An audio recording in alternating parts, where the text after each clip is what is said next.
I'm Yulia, and this is Red Lines, a segment where we dive deep into daring conversations and hopefully cross some of the red lines of your political talks. I am here with Joseph McDonald and Henry Keane. So, would you guys please introduce yourselves? Please go first, Henry.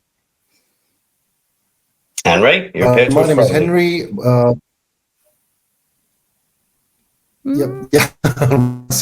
The line was bad. So, Henry Keane, you're active English, a presenter, newscaster, and sometimes a journalist. And my name is Joseph McDonald. I'm a soldier with the 124th Marine Brigade down in Kherson. I'm a drone pilot and sapper, which means I basically make bombs that go on drones. And I also run a YouTube channel called Big Mac's Battle Blog. Awesome. Thank you for introducing yourself, and thank you for saying that for me, because, Big Mac's Battle Blog is a lot for some reason, even though, I seem to, I speak English fluently, and these types of things are always so difficult for me. Well, today we're going to be talking about crossing the reddest of Russia's red lines, well, the most recent ones, I suppose, which is strikes deep within Russian territory, why they're important and why these red lines should in fact be crossed, and why we should not be scared of them as much as, my favorite person on the planet, Jake Sullivan, seems to be. So what are your thoughts on crossing the red lines of Russia and striking their airfields and their ammo depots? Who's first? Go first, Henry, please. You're the journalist. All right, I'm the journalist. Okay, so I'm going to make a face now. So I don't see any red lines, to be true. I think we should just start doing it finally, and then the red lines will follow. That's it. That's what I think. I absolutely agree. It's been too long that me and my friends and guys up and down the line have been getting hit by flying air bombs with missions launched from air bases that are just across the border. And because America, I believe that Keir Starmer was pretty ambiguous about how he used Storm Shadow. Like, basically said it's Ukraine's choice, but we don't condone it, So he sat on the fence a little bit. But Kyiv traffic has been locked up for the last 2 days because someone important from America's in town. Someone told me it was the Secretary of State. I have no idea what the guy's name is. Anthony Blinken. Could have been Michael Douglas. I believe he's in town as well. But apparently these talks have been happening right now, and hopefully they've said yes. But, well, Ukraine's developed its own ballistic missiles. So, we could always just fire a Storm Shadow and not tell them that it was a Ukrainian one. But anything that stops the guys on the front lines getting pounded by fabs is worth doing. We've lost thousands of guys to this. Yeah. What happens if we start striking Russian turf right now? What happens? Well, a lot of things are going to happen, unfortunately, because the world is a huge bureaucracy. If we do use American-made weapons or unauthorized weapons, then we're just going to, we're not going to get any other help because, as we know, NATO is going to convene, then they're going to reconvene, then they're going to consider, then they're going to reconsider, then they're going to think on whether, it's okay or not okay, and whether Ukraine can do that. But the main problem changes really, so people keep on talking about it, and we're at least NATO is as big a stone around our allies helping us, around our necks. Yeah. For our allies helping us, as the USSR paperwork is a stone around the army's necks. If it wasn't for NATO, the Poles and the Finns and the Baltic states would have stormed in months and months and months ago, years ago. The Poles are rearing to go, but NATO stops them, I am from Baltic states, so I was born and raised in Latvia, so I can confirm that. Mm-hmm. I don't know a single Latvian who doesn't want to, or a Lithuanian or an Estonian who wouldn't want to be in the fight right now, but we all...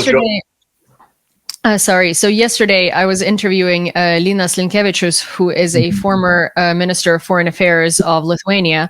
He's a great guy. He's in Sweden now. He's been in politics for ages, and he was talking about how the West fundamentally misunderstands Russia, and how all of these sort of NATO and the UN and other alliances and structures are so incredibly outdated, and their approach to things is outdated. And I guess one of the biggest stopping mechanisms is still that Western experts and Western leaders consider themselves superior to kind of like Eastern European countries that are in NATO and their experience and expertise. So the people who are making these decisions are not the very people that are affected by them, right? So that's one of the, I guess, like that's one of the biggest sort of like stopping stones in winning this war in general.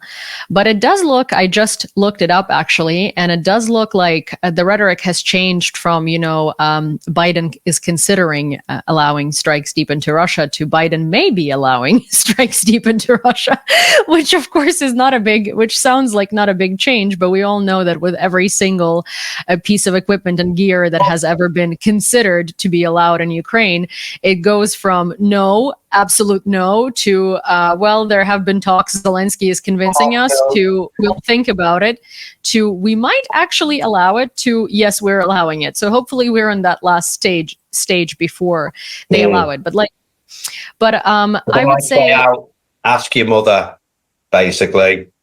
Can I play out, ask your mother, mother says, ask your father. Eventually you play out on your own anyway. Someone else's mother and father, you keep on asking all the families around what they are thinking about that. Well, they've asked, I think they've asked all the parents that are affected by it, and they're saying, yes, you can go to the sleepover, and then all the parents that are not bringing their kids to the sleepover anyway don't want the sleepover. So it's been this kind of, pardon my French, circle jerk, right? But I guess, why, in your personal opinions, like we all know why this is important, but let's say you as a military man, right? Like what does allowing Ukraine deep strikes into Russia change for Ukraine for this war? It allows us to hit the air bases and the missile bases behind the lines. It stops our guys. Like we lost so many people at Krinky because of flying air bombs. So many, thousands of Ukrainian lives, because the West doesn't have the balls to let us use Storm Shadows and Tauruses and the other long-range weapons across the border to take out the assets that are killing our guys there. It would save thousands upon thousands of Ukrainian lives this year. It would have saved thousands last year and the year before. But, that's what it means. It's ultra key. I believe Ukraine's new ballistic missiles actually carry a pretty beefy warhead, but they're relatively short range. So they'll be good for taking out the Kerch Bridge when that time comes. But for long, deep strikes into Russia, they're not optimal. Storm Shadow is optimal for things like that. Taurus is optimal. What would you say to the people who say that Russian airfields with all of the TUs and all of the aircraft that carries ballistic and cruise missiles are way too far away for these for long-range missiles to hit them anyway? So why allow Ukraine to strike? Well, it depends on what airfield you're talking about. Some are within range. You can also reduce capacity of warhead and increase fuel. That's a thing that you can do with most of these things. There's some stuff that's out of range for sure. But if it's a high enough value target and you're willing to risk the jet and push it into a gap in air defense space, you can increase the range. In war, everything's a risk. For sure. And what do you think of the rhetoric of escalation? Again, my favorite word. I love escalation. Trying to appease a monster. That's an escalation. Nothing is an escalation until the missile just ruins your life and kills your family. Then it is an escalation. I've had Caliber missiles and Shaheeds exploding very close to my hotel while I've been in Kyiv. They're already just hitting us with long-range weapons, but we've got one hand tied behind our back by the West at the end of the day.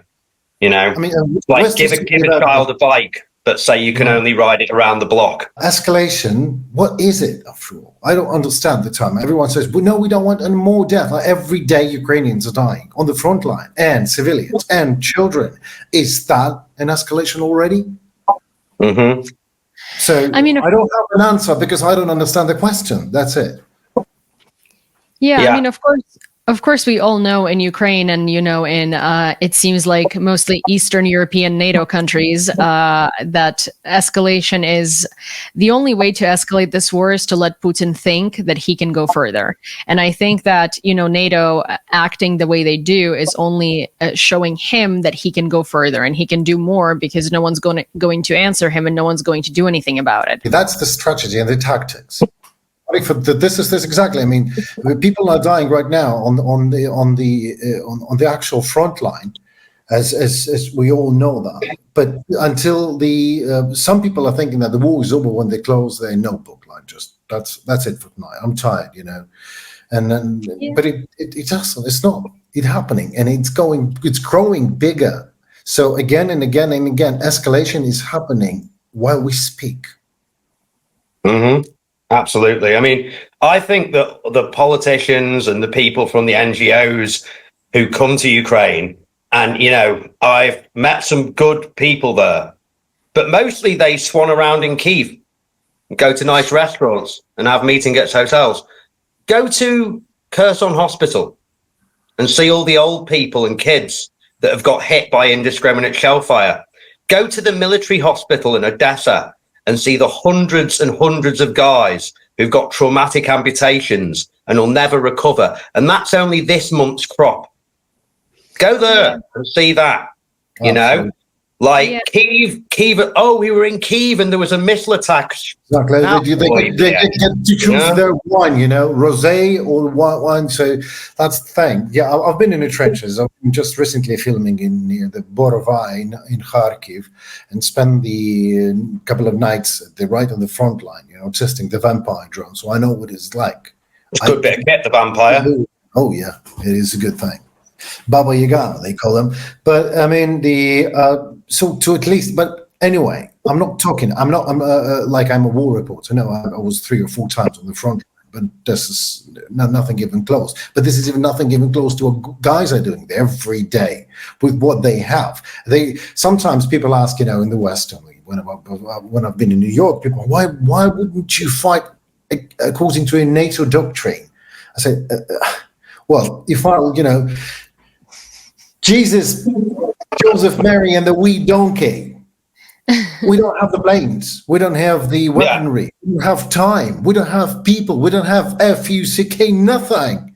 And you dare to ask why it's a blessing. It's a miracle. It's a miracle. Ukrainian army is still there and fighting. I'm really not a fan of Vice News, but I think a really good response to that is an article they did in 2022 interviewing all of the foreign, very highly decorated former military men who came to Ukraine to fight, spent about a week or 2 on the front line, turned around and left.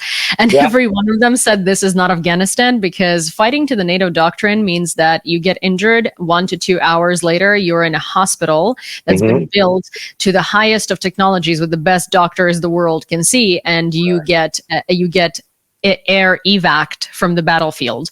Fighting in Ukraine means that you're bleeding out on the ground for 11 to 12 hours, and you are trying to figure out what to do with your own tourniquet to not lose your leg.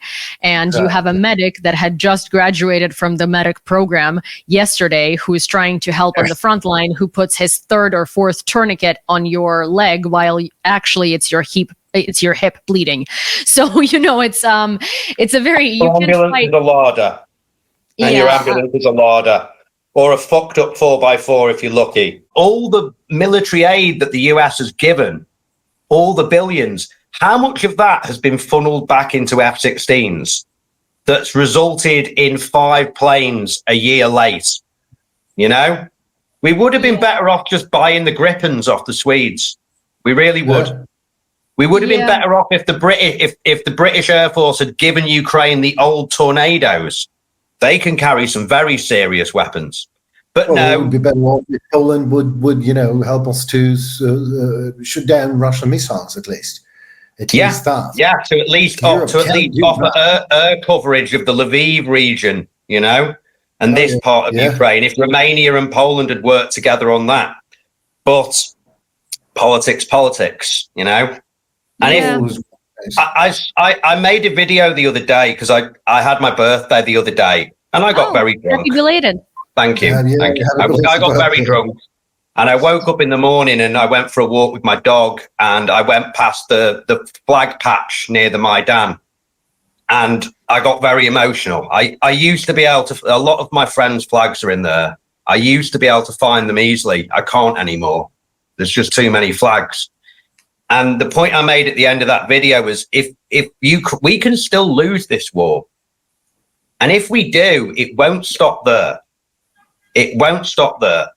It will lead into Europe, and then all of your sons and brothers and fathers and even daughters and wives are going to find themselves in the same position the Ukrainians are right now. They don't believe you. They don't believe you. They never will. That's us. That's people. That's humanity. That's a larger question. They're not sitting in the trenches with you. Some of them are trying to understand what you're feeling, what you're going through, and what you are fighting against, and who you're fighting against. And like, this is like the day and the night in democracy, and which is not perfect, but that's at least the lesser evil of the autocracy and dictatorship. But that's what Ukraine is fighting against. And people are already told that. I mean, they think that the war is over when they close their eyes. It's not, but that's what they think. They think that the war is over because I get to drink a latte in Kyiv from my Nespresso machine, or you get to, instead of being at the front 24/7, you get to do this interview, right?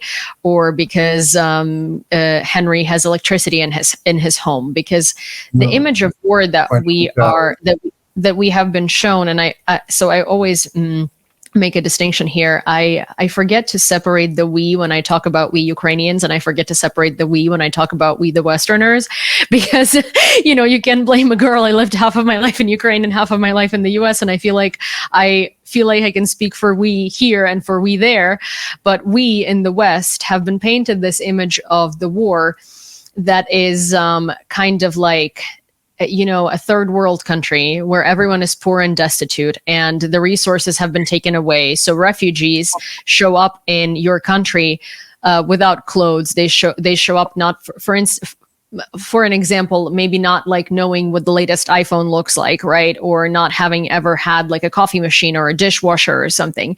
Ukrainians show up, and Ukrainians have iPhones and Porsches and stuff like that because we're not running from poverty, we're running from war. People don't understand that the countries in which we have seen the war before, if we don't take World War II as an example, but like wars in our sort of like the televised wars, right? They have been in countries that are like 1/16 the size of Ukraine. So Ukraine is this massive place where, yes, in some places it doesn't look like there is a war until a missile hits and kills your family on one Sunday evening, Mm-hmm. But in other places, there are missiles raining down every day, and we don't get nearly as many videos from those places because these people are so used to it that they don't see it as anything other than routine anymore. And we only get to see the videos from like Kyiv or, when someone hits Lviv, because it's not nearly as mundane for us, right? For us, it's like, oh my God, this big thing happened. For someone in Kharkiv, it's like, well, welcome to my Monday afternoon at school, Yeah. So it's just, I think, part of the Western interpretation of the war and Western sort of not inaccuracy, but Western inability to deal with it properly is how we are taught, how we have been taught through movies and TV and everything and news to perceive war. And this doesn't look like an all-out war to most people, because every single city in Ukraine does not look like Mariupol or Severodonetsk or Avdiivka, And I think that's also why Western politicians are kind of like, pardon my French, scratching their balls on that, because a lot of them who have never been to Ukraine, who have not seen Bucha, who have not experienced an air raid in Kyiv, who have never been to a military hospital and seen these things, they don't see it as nearly as urgent or nearly as problematic. They kind of see us as whining. They see it as us being given all of these things, and then we also don't perform because we're not taking back regions. And I think it's a big dissonance in understanding and comprehension, because you don't really learn to see things from someone else's perspective or from a perspective of the person who's going through it until you see it yourself. Maybe they don't have to. Maybe we have to show them.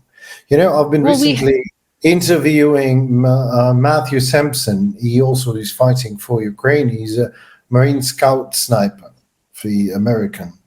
So I've asked him a simple question as a closing part of my interview. I've asked him, Matthew, what would you do if you would be the chief commander of armed forces of Ukraine? And he said, I would spend all the money that I have on propaganda, because he just returned from United States, and he was talking to people. He was advocating for Ukraine on the Capitol Hill, and people sometimes even don't understand. They think that they really thought that the war is over. Can you imagine that? It's over, and they like the next question will be who won? Jesus Christ! I mean, so Putin, as he said, Putin spends about $2.5 billion a year annually on propaganda. America spends, as per his figures, Matthew Sampson's figures, was like about a quarter to that. It's like $400 or $500 million, which is not enough. People are not educated enough, and Ukrainian journalists, our effort is not enough. But we're learning, and we're doing our best. You know, it's also one of those. So, for instance, I have a lot of friends in the UK, right? Most people in the UK know the war is not over because the UK is closer to Ukraine. Also, a lot more volunteers to fight in Ukraine come from the UK. The US is very far away, but the US holds the trophy for allowing all the weapons, and the US has the most money to give us weapons. And the US, unfortunately, in this scenario, unfortunately, is kind of like the big brother in making decisions in NATO. I can't really say that Ukrainians are not showing enough because, I think we are trying to show as much as we can. There are foreign soldiers who are showing their reality. There are Ukrainian journalists, there are foreign journalists, there are Ukrainian soldiers, there are random passerbys on the street who are filming things. I think it's just the simple reality is that if you don't experience or you don't know someone who's going through it, you're not going to feel for that nearly as deeply as you would if you actually knew someone. So one of the reasons I'm going to try and advocate for these things at the Action Ukraine Summit in Washington actually in a couple of weeks is because I'm hoping to, make interpersonal connections with senators where I am that link that they didn't have before to understanding what a Ukrainian reality is. Because even I, as a Ukrainian person, I don't think I really felt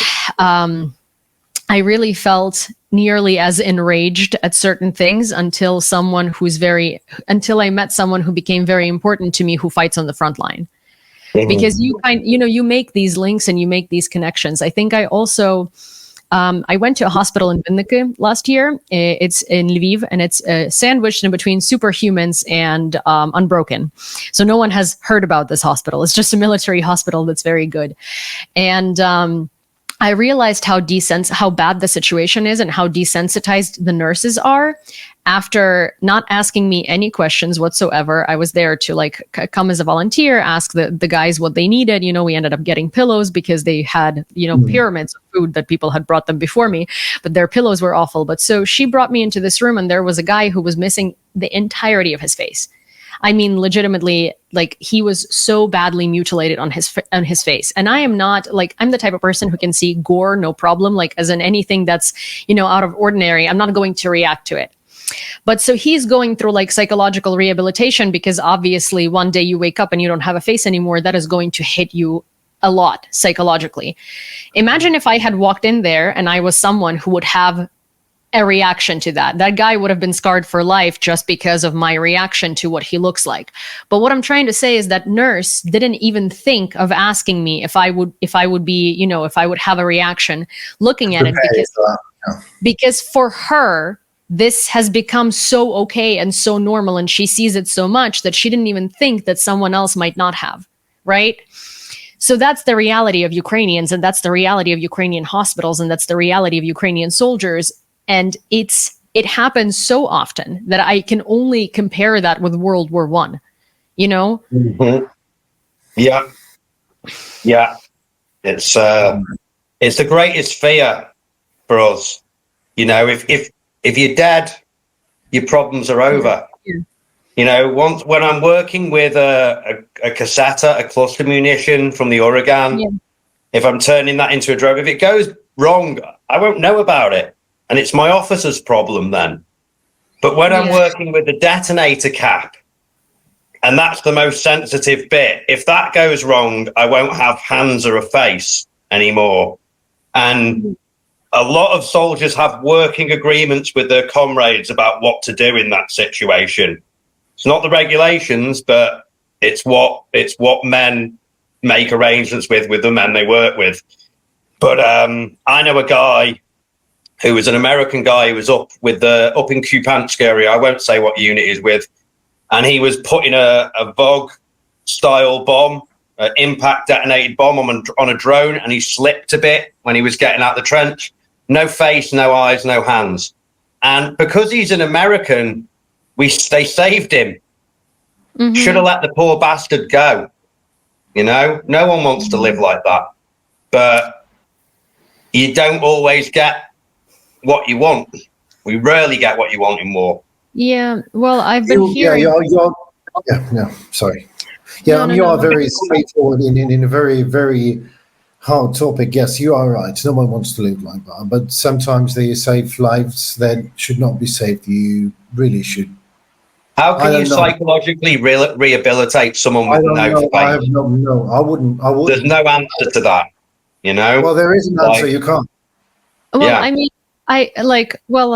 here's the thing. As someone with a psychology degree, right? Like I partially agree and partially disagree with you because there might be someone watching this who is in that situation, and for them that would be a psychological blow, right? But and even more of a psychological blow. But at the same time, you can rehabilitate someone. The thing is that you need a lot of resources, and you need very, very qualified therapists, and you also need a society that has a lot of acceptance, right? Acceptance to like deviations from the norm. Because in reality, if you can eat, you can drink, right? And like you can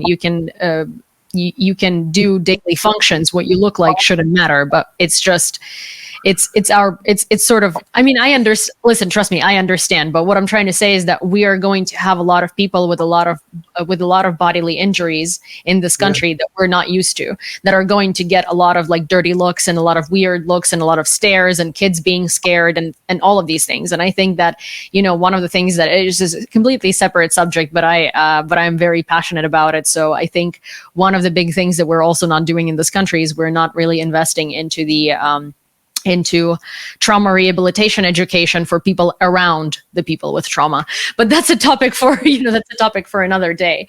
But I guess like how this ties into the whole situation of red lines and NATO, right, is that a lot of this could have been prevented with NATO actually giving Ukraine what Ukraine has been asking for. Because I think that our pleas are being taken as like, oh, would be nice to have this. Oh, kind of nice, cool weapon. Like an option, would be nice to have that. An option. Or sort of like a kid in a toy store where it's like, oh, I only have a budget for this car, but it'd be nicer to have that car. But the thing is, it's not about it'd be nicer to have that car. It's not like our military wants better, better evac vehicles because I don't know, because they exist. It's not like we want copters and airplanes because they're cool, right? Like we need these things because these things already compensate for the modern technology that we don't have and never will have. And this technology prevents a lot of people from losing their limbs. It prevents a lot of families from losing their fathers. It prevents a lot of civilians from dying in the middle of the fucking night. Pardon my French. And and it prevents soldiers from having to do 4 times the work on the battlefield. Mm-hmm. There's so many half measures as well. And like there was an article from UATV a couple of months ago about 9 of these armored car type things have been delivered. I had to check. They're 3 million a piece. That's 21 million's worth of aid. You know what I think the army would like rather than 9 armored cars is the equivalent value in Toyota Hilux pickups with enough soft armor to stop shrapnel. Mm-hmm. That's what we actually need. We're not really that bothered about preventing machine gun fire. But if we had enough good 4x4s that have got enough armor protection to stop that stray shrapnel, which is literally soft armor and an armor plate here and there, that would make a difference. 20 Challengers from Britain Like, that's more of a logistical burden than an asset. We could have easily given you 100 and it wouldn't have affected our defense. Those tanks, we haven't used them since the Second Gulf War. You know, we had one in Afghanistan sat there as the lads called it, £1 billion pillbox. You know, we had that sat there. Someone said to me, what's the best tank in Ukraine? The 650 T-72s the Poles gave. That's the best tank in Ukraine, because the guys already know how to use them, and there's a lot of them, you know? Yeah. That would have made a lot more difference. And another 100 guns, just another 100 guns, even if they were old Soviet ones, up and down the line, would make so much difference. There's bits to the front where we've got hardly anything. It's similar to, in Arizona, they have a huge airfield that they call the Wing Graveyard or something like that. And there is 3,100 plus aircraft that sits there and rots. And obviously, the argument is that none of this aircraft is in a reasonable condition to send it to the front in Ukraine. There is lots of F-16s there, and the other argument is that most of this aircraft is only good for parts, right? Well, and it's going to take years to bring it to a condition in which it could fly. Well, so it's been 2.5 years, right? And if we had thought about that airplane graveyard 2.5 years ago, I'm sure that out of 3,100 plus planes, there could be enough parts to at least put together one, correct? So yeah, I mean, there's. I'm not sure about that, because I believe that's an engineering problem. You can't, it's not a Lego. You can't take some spare parts from one fighter jet and then put it into the other one. It doesn't work like that. But the thing, all right, okay. Because the thing is, like, it's an airplane, right? Like, let's say you have a problem with an engine. One of the aircraft has a problem with an engine. The other one has a problem with its wings. You can restore these planes, but it does in fact take years. But again, we're talking about one-time plane, right? So, basically, all right, okay. So, I was recently again talking to Glenn Grant, and he says F-16 is a good machine, but what the plane is, fighter jet, is just a missile carrier. That's all it does. It delivers a message. Well, with that type of message. But what type of message deliver, F-16s if we only have 10? And one of them is out of commission, right? Because not even in texting. It's just like weekend, and it's nothing else. What we can do with it, we can. It helps maybe sometimes, but 100 will do. Well, it's also about the messaging around them too, right? We got 10 F-16s with the accelerated training for pilots. One of them wasn't able to eject himself when a crash happened, and so this pilot died. And the headlines that I've seen in Western media weren't about a jet malfunctioning, which is likely what happened. It was about reconsidering the use of F-16s with accelerated training because a pilot in Ukraine died operating an F-16, which is, again, the rhetoric of, I guess, anytime something goes wrong, it's never the fault of the machine itself. It's always the fault of a Ukrainian. Well, absolutely. I mean, that's the brand. That's F-16s. I mean, they don't malfunction, and they can't be. It's a F-16s are getting. F-16s are getting, very good advertisement from Ukraine right now, because as far as the world was concerned, up until today, F-16s were like a thing of the past that no one really got excited about. No NATO countries are buying F-16s anymore. It's all F-35. So they were getting a great revival. It's like with the French wheeled 105 gun things that got used in Krinky. It's like, how are the way the Ukrainians are using these are wrong. It was the only armored vehicle that we could get across the river because everything else is too heavy. And when you're being human waved assault and actual tanks are coming to fight, they're going to get on the wrong side of it. But they cleared a lot of bunkers and allowed us to take the toehold in Krinky that we could. Not that we ever should have gone to Krinky. We should have gone to Alashki City down the road, but they were used out of necessity and desperation. They weren't misused out of bad planning. They were used out of necessity and desperation. Yeah, of course.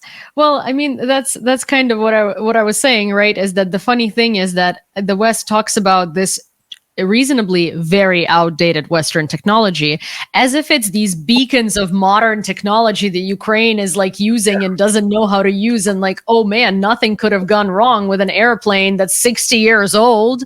Mm-hmm. Like, in reality, yes, these are modern weapons for Ukraine because our weapons are even more shit. But when we talk about an F-16 jet malfunctioning, like, that's not out of the ordinary. It's an old airplane. If an F-35 malfunctioned, that would have been a different story because, you know, that's the latest technology. I would have, my first guess would have been like, oh, a pilot probably didn't know what to do. But when it happens to an F-16, it's like, come on, you guys, it's an old airplane. You know what I'd like to know once this war's over is what was the actual value cost of the items that they sent on paper over? Because, for instance, in the Legion, 1st Battalion in the Legion, we had American night vision. It was very clearly the night vision that every single recruit at Fort Bragg has picked up and dropped, right? It wasn't the new stuff. It was the old stuff. I had a horrible situation in Kharkiv where I thought I was about to get my throat cut by Spetsnaz. Turned out to be a deer. But my night vision's just blinking on and off. And I'm like tapping the thing like, Jesus Christ, work, you bastard. And it turned out to be a big stag, you know, but I was ready to grenade myself at that point in time, you know. We've had situations like that. We got sent actual MG42s that had been rechambered to 7.62 NATO that were from either Yugoslavia or Italy, but they had a big number painted on the top. So they were from the training battalion, right? Hundreds and hundreds of soldiers have mistreated this gun over years. Now, did they send that as value of aid to its markdown second-hand value? No. Or did they go, oh, how much is an MG42 going for these days? Oh, 70,000 on the collector's price. Okay, so 5 times 70,000. We've sent that much aid to Ukraine. Okay. I think there's been a lot of that going on. Oh, you know? 100%. And it's not even going on behind the scenes. Like, for instance, the US does not send the actual to-date value of equipment as like their aid, right? It's like they look at how much the F-16 cost when the F-16 had just been the coolest bit of modern technology. And they write that as the amount of aid that they have sent to Ukraine. So they are not going to include the current price for an F-16. They're going to include the market value of an F-16 when it had just come out as the newest aircraft. Tactics that no used car salesman would get away with. Yeah, sorry, Henry, I would also love to know the actual value of things, you know, and then just to compare with then we will understand what is the cost of Ukrainian blood and American blood and German blood and blood of the people that lost their lives in the trenches for this country, for the fighting for freedom and sovereignty of Ukraine. Yeah. Well, stuff like that costs lives. It's cost, as you say, not just Ukrainian lives, but the lives of foreign volunteers. You know, they sent us M4s in the Legion. Cool. Did they send optics? Of course not. We had to get a volunteer to buy them for us. Oh, you know, doesn't matter if it's an M4 or a Scar 16 or an old AK. If it doesn't have an optic, it's a 200-meter gun. If it does have an optic, it becomes a useful thing, you know? Yeah. But yeah. Well, yeah, it's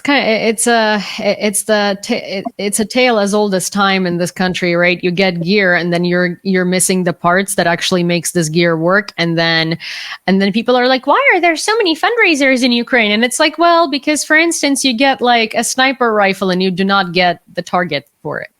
Mm-hmm. Yeah. Cool. What are you supposed to do with sniper rifle anymore? I mean, that happened in the Legion. We got sent Barrett MRADs, no optics for them. It's like, well, why don't you just give me a Mosin Nagant and let me get on with it at the end of the day? Because it doesn't matter if it's a Barrett MRAD. If it doesn't have the correct optic, it's next to useless. It's just a very heavy object we have to carry around and not lose at all costs. So many things like this, you know. send an armored car, but don't send a bolt-on thermal sight that you can like the French do with their updated vehicles. I mean, that's the difference. Like, one of the main things I've spent money on is getting thermal sights so our machine gunners have them. The difference that makes, and they're only about €3,500. The difference a machine gun with a thermal sight can make. But oh, was that artillery or lightning? Not sure. That was lightning. Okay. We had lightning at least again. It was special effects delivered to you by the Kyiv night sky. Here we go. You were asking that question first. Was it artillery or lightning in Ukraine? Yeah. I used to like a good thunderstorm. Not anymore. Yeah, me neither. I had dental surgery yesterday, and they gave me a lot of Novocaine. And then there was the storm last night, and air raids, and some bombs, and lightning. So I had a very, very rough night last night. It was a weird David Lynch fever dream for 8 hours. Oh my God. I love David Lynch. Yeah. It's a very good example of that, for sure. It's kind of waking up in a David Lynch sort of movie and not knowing how it ends, and then sweating heavily. Is my hotel being bombed, or was that lightning just outside? I'm not really sure, you know. That was me last night as well. David Lynch type hero's journey is not my type of journey. You don't know even what kind of a character you are. I mean, hey, I don't think any characters in a David Lynch movie actually come out all right, but it's that's okay. Yeah, that's true. I think all of them are quite screwed up. Doesn't matter. You're right. By the end of it. But yeah, I guess since we've started talking about lightning and how it sounds, how in Ukraine you never know if it's like Shaheds being taken down, or it's artillery, or it's or it's just a lighting and some thunder. Some of my friends from America moved to Kyiv the other day, and it's their first week here, and they called me at 3 a.m. last night freaking out because they thought Kyiv was being bombed, and I was like, sweet baby child.